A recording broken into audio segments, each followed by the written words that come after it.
Good morning friends, સ્વાધ્યાયનો 25મો example. હવે થોડાક એક્ઝામ્પલ જ બાકી છે. એમાં 25મો એક્ઝામ્પલ થોડું ટિપિકલ એક્ઝામ્પલ છે, સમજવાનો પ્રયત્ન કરજો. જુઓ, અહીંયા આ ચુંબકીય ક્ષેત્ર આ દિશામાં છે, તો રકમમાં લખીને આપેલું છે 0.1 ટેસ્લા જેટલું સમાન ચુંબકીય ક્ષેત્ર, અને એના લંબ સમતલમાં 10 સેન્ટીમીટર ત્રિજ્યા અને 20 આંટાવાળી, જેમાંથી 5 એમ્પિયર પ્રવાહ પસાર થાય એવું એક ગૂંચળું છે. તો આપણને આટલી વસ્તુ આપેલી છે. હવે વાસ્તવમાં હું તમને પહેલાં સમજાવી દઉં છું કે તમારું ગૂંચળું જે તમને અહીંયા દેખાય છે વાસ્તવમાં એ રીતે નહીં. ગૂંચળું આ રીતે છે. અહીંયાથી પસાર થતો આપણે પ્રવાહ લઈ શકીએ છીએ. અહીંયાથી પસાર થતો પ્રવાહ I છે, અહીંયાથી પણ પસાર થતો પ્રવાહ I છે. તો અહીંયા I રીતે પ્રવાહ વહે છે ગૂંચળામાંથી. તો ગૂંચળું જેવું દેખાય છે બ્લેકબોર્ડમાં એવું નહીં. ગૂંચળું વાસ્તવમાં આ રીતે છે. ચુંબકીય ક્ષેત્ર આ રીતે છે. ચુંબકીય ક્ષેત્ર લંબ સમતલ આ થાય. સમજણ પડે? જુઓ, ચુંબકીય ક્ષેત્ર આ રીતે છે. આ રીતે ચુંબકીય ક્ષેત્ર, તો એનું લંબ સમતલ કહેવાય. અને ગૂંચળું એ સમતલમાં છે. તો ગૂંચળું બેઝિકલી આ રીતે છે. ચુંબકીય ક્ષેત્ર જો આ રીતે હોય તો ગૂંચળું આ રીતે છે. આ રીતે. બરાબર? હવે તમારે અહીંયા ચુંબકીય ક્ષેત્ર આમ છે, તો ગૂંચળું ક્યાં હોય? આમ હોય. બરાબર? એટલે તમારે બરાબર સમજો. આ તમારું સમતલ છે. આ સમતલ પર આ રીતે ગૂંચળું છે. અહીંયા ગૂંચળું છે અને ગૂંચળાના લંબ સમતલનું ચુંબકીય ક્ષેત્ર છે. તો ગૂંચળાનું ક્ષેત્રફળ સદિશ કઈ દિશામાં થાય? તો ક્ષેત્રફળ સદિશ તો હંમેશા ગૂંચળાના સમતલને લંબ હોય. તો ગૂંચળાનું સમતલ અહીંયા હોય તો ક્ષેત્રફળ સદિશ બહારની તરફ હોય. તો મતલબ અહીંયા ક્ષેત્રફળ સદિશની દિશા અહીંયા આવશે. બરાબર? આકૃતિમાં મને આ રીતે દોરતા ફાવા નહીં, મતલબ હું ના દોરી શકું. ગૂંચળું અહીંયા ના દોરી શકું, હવામાં લટકાવું એટલે મેં આ રીતે દોર્યું છે. તો ઘણા લોકો એવું છે સર ક્ષેત્રફળ સદિશ તો આ રીતે બહાર નીકળે, ક્ષેત્રફળ સદિશ આ રીતે આવે, પણ ના આવે. ગૂંચળું વાસ્તવમાં આ રીતે છે, તો ક્ષેત્રફળ સદિશ આ તરફ આવે. તો એ પહેલો ક્વેશ્ચન જે પૂછ્યો છે આપણે તેના પર ફોકસ કરીએ. અહીંયા સૌથી પહેલો ક્વેશ્ચન પૂછ્યો કોઇલ પર લાગતું ટોર્ક શોધો. કોઇલ, ગૂંચળું બધું સરખું જ હોય. તો પહેલો પ્રશ્ન એ છે કોઇલ પર લાગતું ટોર્ક શોધો. તો એ ટોર્કનું સૂત્ર આપણે બધાને ખબર છે, બીના સાઇન થીટા. એનું સૂત્ર થાય બીના સાઇન થીટા. તો કોઈ પણ ગૂંચળું હોય કાં તો કોઇલ હોય તો એના પર લાગતું ટોર્ક બીના સાઇન થીટા થાય. और थीटा જે છે એ કોના વચ્ચેનો એંગલ છે? થીટા એ બી અને એ વચ્ચેનો ખૂણો છે. આ તમને મેં પહેલાંય વાત કરેલી છે. તો અહીંયા થીટા કેટલો થાય તમે જુઓ, તો બી અને એ તો પેરેલલ છે, તો થીટા 0. થીટા 0 તો સાઇન થીટા કેટલો થાય? 0. સાઇન 0 0. તો મતલબ અહીંયા ટોર્ક મળશે 0 ન્યૂટન ઇન્ટુ મીટર. તો પહેલો પ્રશ્નનો જવાબ સિમ્પલ છે. નંબર 2, બીજા શું પૂછે આપણને? તો કોઇલ પર લાગતું બળ શોધો. ચલો, કોઇલ પર લાગતું બળ શોધો. આવો પ્રશ્ન પૂછો. તો કોઇલ પર બળ કેવી રીતે લાગે બરાબર સમજો. જુઓ, તમારી કોઇલ અહીંયા છે, આ કોઇલ છે. હવે કોઇલની અંદર તમને ખબર છે આટલાથી આટલો ખંડ dl છે, આટલાથી આટલો ખંડ dl છે. તો અહીંયાથી પસાર થતો પ્રવાહ કેટલો થાય? પ્રવાહ કેટલો થાય? IDL. કઈ દિશામાં થાય IDL? તો જે દિશામાં પ્રવાહની હોય એ દિશામાં, મતલબ આ દિશામાં IDL આવે. તો અહીંયાથી અહીંયા જે ખંડ છે એ પણ dl લંબાઈનો છે. તો એમાંથી વહેતો પ્રવાહ આ દિશામાં છે, મતલબ આ દિશાનો પ્રવાહ ખંડ થાય I × dl. તો તમે આપણે દિશાઓ જો કેવી છે? ઓપોઝિટ છે. તો તમારે અહીંયા dl લંબાઈનો આ ખંડ થયો. આ ખંડ કેવો થયો? આ રીતનો થયો. આ રીતનો ખંડ થયો આટલાથી આટલો. મતલબ આ તો એક કોઇલનો સૂક્ષ્મ ભાગ, એટલે કે એક તાર થયો. આટલો તો ખાલી તાર થયો. તો તમે કામ કરો, કોઇલ પર લાગતું, આખી કોઇલ પર ટોટલ લાગતું બળ શોધવું હોય તો પહેલા આ તાર પર લાગતું બળ શોધો, પછી બીજા તાર પર લાગતું, ત્રીજા તાર પર, એમ બધા તારનો બળનો શું કરી દેવાનો? સરવાળો. તો આપણે લખીએ કોઇલના IDL જેટલા સૂક્ષ્મ પ્રવાહ ખંડ પર લાગતું બળ, એને આપણે કહીએ BF. એનું સૂત્ર શું થાય? IDL cross B. મેં dl કેમ લખ્યું? સમજણ પડતી હશે, કારણ કે આની લંબાઈ dl છે. આના માટે બળ શોધો છું. જો ટોટલ બળ શોધવાનું કે કોઇલ પર નું કુલ બળ કે F, તો તમારા df નું શું કરવું પડે? સંકલન. df નું સંકલન મતલબ શેનું સંકલન થાય? I d IDL cross B નું મતલબ આના આ રીતે લખાય IDL ક્રોસ B આપણે સંકલનના અંદર લઈ શકીએ I તો અહીંયા જે ક્રોસ પસાર થતું હશે કોમન હશે અચળ હશે अब આનો મતલબ શું થાય જો આનો મતલબ થાય લંબાઈનો સરવાળો સૂક્ષ્મ ખંડની લંબાઈનો સરવાળો પણ સદિશ રાશિ સદિશનો મતલબ શું થાય પ્લસ કે માઈનસ તો જો અહીંયા લંબાઈ નીચેની તરફ છે અહીંયા લંબાઈ ઉપરની તરફ છે આટલી લંબાઈ ઉપરની તરફ છે અહીંયા લંબાઈ નીચેની તરફ છે તો અહીંયા બંને લંબાઈઓ ઓપોઝિટ હોવાથી ટોટલ લંબાઈ 0 થઈ જાય એ રીતે તમે અહીંયા ખંડ લેશો તો લંબાઈ નીચેની તરફ આવશે અહીંયા ખંડ લેશો લંબાઈ ઉપરની તરફ આવશે તો આની કિંમત તમને 0 મળશે मतलब बળ પણ કેટલું આવી જશે 0 સમજણ પડે છે આટલાથી આટલો તમે ખંડ લેશો તો તમને લંબાઈ નીચેની તરફ મળશે તો અહીંયાથી અહીંયા જે ખંડ લેશો એની લંબાઈ ઉપરની તરફ મળશે અહીંયાથી અહીંયા ખંડ લેશો તો લંબાઈ આ રીતે મળશે તો અહીંયાથી અહીંયા ખંડ લેશો તો લંબાઈ આ રીતે મળશે તો આ બધી ઓપોઝિટ ડાયરેક્શન્સ હોવાથી એકબીજાની લંબાઈ ડાઉન કરશે તો લંબાઈનો સરવાળો સદિશ સ્વરૂપે 0 થશે તો 0 થાય તો સીધી વસ્તુ છે બળ 0 થઈ જાય ધેટ્સ ઓલ बराबर एक सिंपल वस्तु समझवानी है चलो हजी पर आम तीजो पार्ट भी है तो तीजो पार्ट करवा माटे आ वस्तु मारे दूर करवी पड़शे तो हूँ आने दूर कर दऊं छुं बराबर तीजो पार्ट शुं कहे छे एना पर जोईए त्रीजामां आपणे शोधવાનું કહે છે દરેક મુક્ત ઇલેક્ટ્રોન પર ચુંબકીય ક્ષેત્રને લીધે લાગતું બળ દરેક મુક્ત ઇલેક્ટ્રોનને લીધે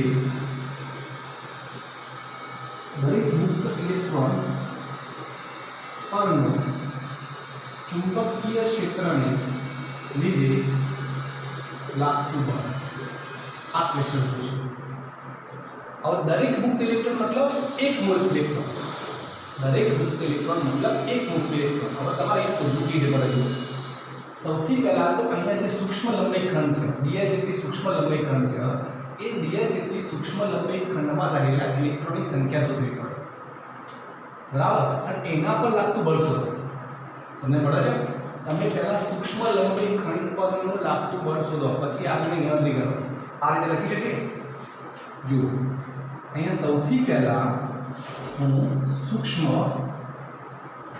dl લંબાઈના ખંડ માટેની ચર્ચા કરું છું તો હું લખી શકું છું એકદમ સિમ્પલ લખવાનું હોય આમાં તો આપણો પ્રવાહખંડ કેટલો છે I × dl આપણો પ્રવાહખંડ કેટલો છે I × dl તો આપણે લખી શકીએ dl જેટલી લંબાઈના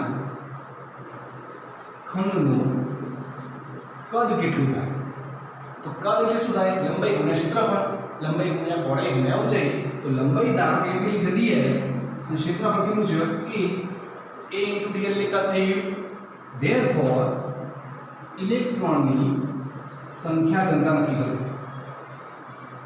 હવે તો ઘનતા સ્મોલ m मतलब टोटल इलेक्ट्रॉनની संख्या भाग्या कद થાય बराबर અહીંયા આનો મતલબ થાય ઇલેક્ટ્રોનની સંખ્યા ભાગ્યા કદ ऊर्जा घनता હોય તો ऊर्जा ભાગ્યા કદ થાય બરાબર દળ ઘનતા હોય તો દળ ભાગ્યા કદ થાય તો સંખ્યા ઘનતા मतलब संख्या ભાગ્યા કદ થાય अब ઇલેક્ટ્રોનની સંખ્યા કેટલી છે ધારો કે આપણે એ વિચારીએ આની અંદર આટલા ખંડમાં રહેલા ઇલેક્ટ્રોન કેપિટલ n છે અને કદ કેટલું છે a × dl बराबर ध्यान आपजो आ n एकटा इलेक्ट्रॉन छे तो आ dl જેટલા ખંડમાં રહે ઇલેક્ટ્રોન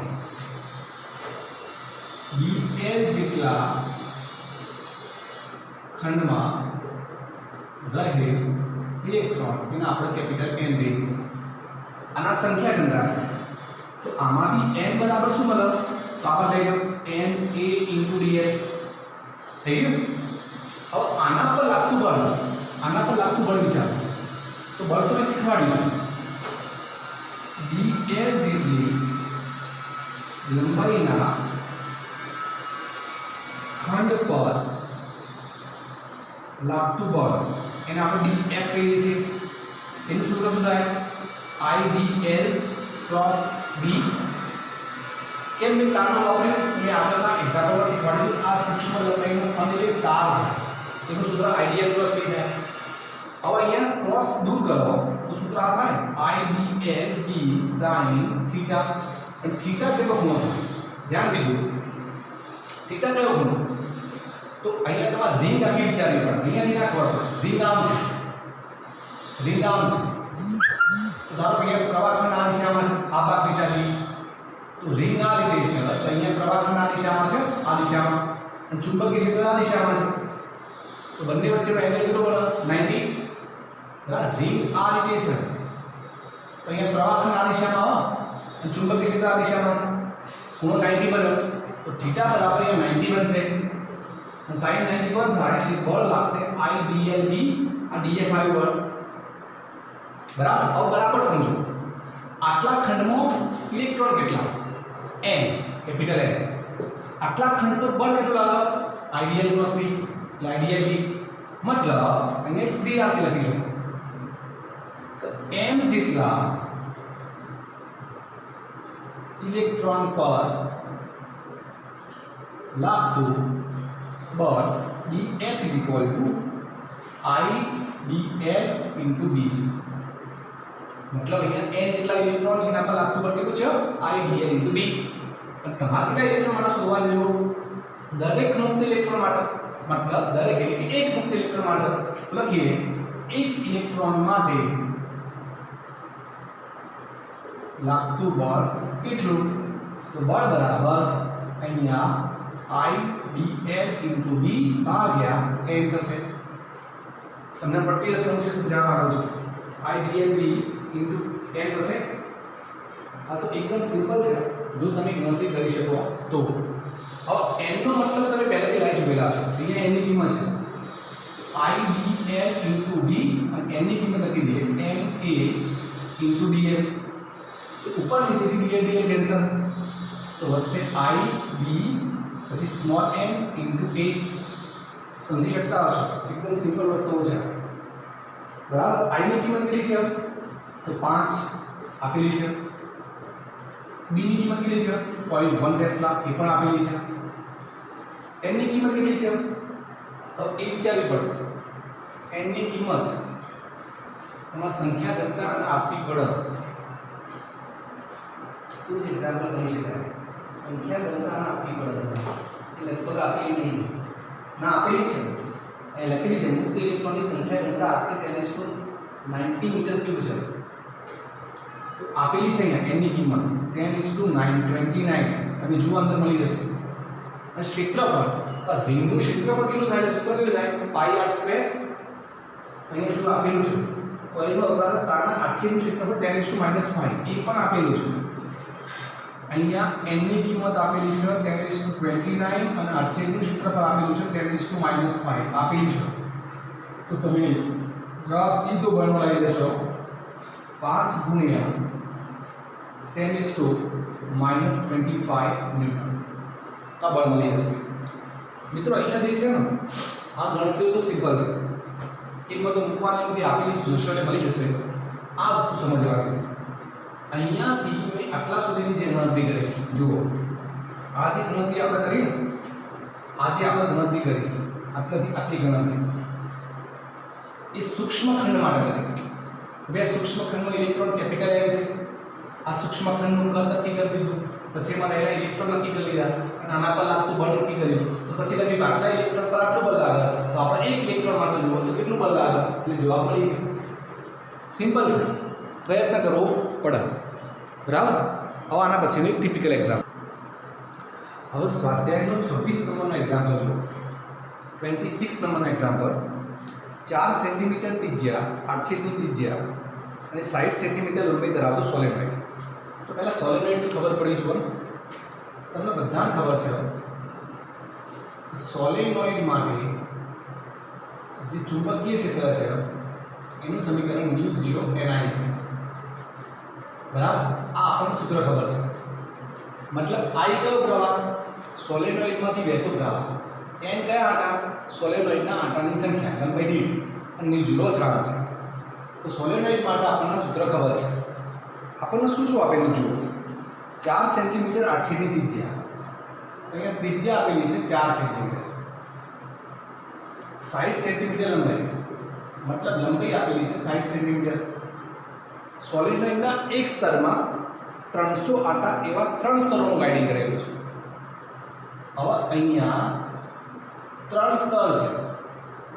સોલિનોઇડમાં 3 સ્તર છે અને દરેક સ્તરમાં આટાની સંખ્યા છે 300 આટા. સમજણ પડે છે? તો સોલેનોઇડના ટોટલ આટા કેટલા થાય ને કેપિટલ M કેટલા થાય? સોલેનોઇડના આટા એટલે ટોટલ આટા લેવાના. તો અહીંયા લખી ના શકો કે એક આટો છે, એક સ્તર છે, તો એમાં 300 આટા છે. તો અહીંયા કેટલા સ્તર છે? 3 સ્તર. તો આટાની સંખ્યા કેટલી થાય? 300 × 3 એટલે 900. મતલબ સોલેનોઇડના ટોટલ આટા આપણને 900 આપેલા છે. ડાયરેક્ટ નહીં કીધેલું પણ તમે સમજી શકો છો. તો સોલેનોઇડના ટોટલ આંકડા આપણને અહીંયા 900 આપેલા છે. ઓકે. આ સોલેનોઇડની અંદર તેની અક્ષોની પસાર થતા અને સમસ્થિત સમતલમાં સોલેનોઇડના મધ્ય કેન્દ્રની નજીક અક્ષને લંબરૂપે 2.5 ગ્રામ દળ ધરાવતો અને 2 સેન્ટીમીટર લંબાઈ. હવે મેં આની લંબાઈ L' કહી દીધી. L છે ને, આનો મતલબ આવો થાય અપોન I એકમ લંબાઈ દીઠ આટા.